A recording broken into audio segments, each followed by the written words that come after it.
ila kiwalisia huu ni uzembe mkubwa sana. Kama timu itashindwa kufuzu, viongozi hawana njia ambayo ya kuepuka hizi lawama. Hii mizigo ni ya kwao.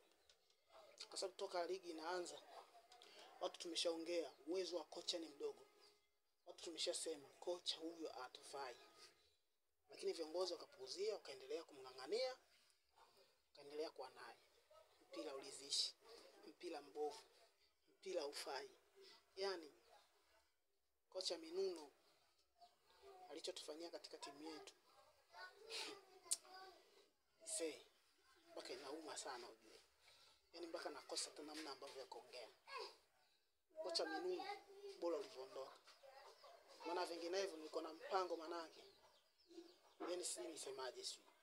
Kikwendea hata kwa Kalamanzira hizo. Ila madamu tayari ushafukuzwa. Nenda salama kocha Minuno. Kocha Minuno anaenda salama. Hatukuhitaji. Sasa hizi hapa viongozi wetu nataka mchukue hatua za haraka, tena za makusudi. Haraka iwezekanavyo. Mleteni kocha. Na katika makocha ambao mnatakiwa mwalete, aidha yule Gusa achia twende kwao, arudi, au umchukue Nabi.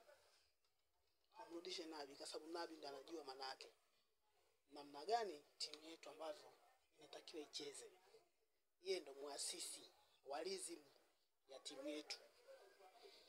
Sio tena muende tena mkatafute tena kocha mwingine ambao aje tena na mfumo wake mpya anze kuhangaisha wachezaji. Wachezaji wa Yanga tayari wana mfumo wao unaeleweka kabisa kuwa wanacheza vipi, kwa sababu kikosi cha Yanga ni kile kile. Umeshaona? Kwa hiyo msitake yani fike mahali manake mahali pabaya. Yeye inawezekana mkamu ila sisi tunaumia huko mtaani, sisi tunapata shida. Tunateseka. Umeshaona? Tunateseka. Tunateseka sana. Hamjui namna jinsi ambavyo manake tunaumia na hii timu. Kila siku sisi tunaonekana manake ligi hapa ndo tunaiweza, huko kimataifa hatuwezi. Tunacheka. Kwa hiyo viongozi mliangalie. Viongozi mliangalie.